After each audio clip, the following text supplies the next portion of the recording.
Geldwäscher, Auftragskiller. The premise of the movie is really extraordinary, I guess. The super accountant with great combat skills is working for the bad guys and playing them. Was this part of the attraction? You make it sound so plausible.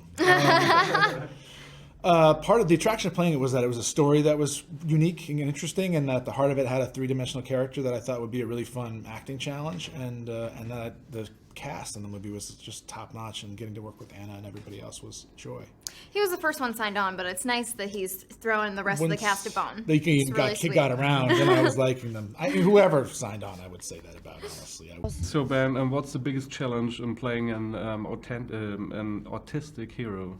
The biggest challenge, I think, is just to get it right, to do research, to have, even though this is a fun movie, it's an entertaining movie, it's not a, it's not a sort of a grim disease story. You still are responsible to, I think, be accurate and be fair. Otherwise, it just can be exploitative. And so I tried to root it in as much authenticity and research as I could. In the movie, your character is a little bit of a nerd. There's a lightsaber, and there are comic books. Do you feel attracted to that? Yeah, I don't think that's nerdy. I think that's I think that's kind of cool. But yeah, he's a guy who's prizes a signed lightsaber from George Lucas as much as a Jackson Pollock painting or a Superman #1 comic.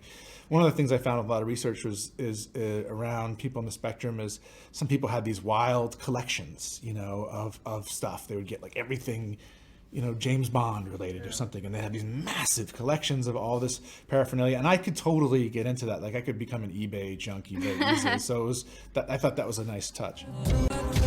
Your mother, I read, is an accountant too. So did you check the script with her? I did, yeah. She was very helpful to me, but I was actually nervous about if she was on the end, like when she finished the script and called me, if she was going to have What if problems. she was like, it's a fraud, None of this makes any sense. Abort. Get out of there. I was actually worried about that. But instead, she told me how she would have gotten away with it. So that was troubling. It's always the risk of sharing a script with people. They're going to come back and be like, this is dog shit. Why are you doing this? So, but you're in the movie, so it must be right. So. Yes. She said everything was accurate and gave me some helpful information.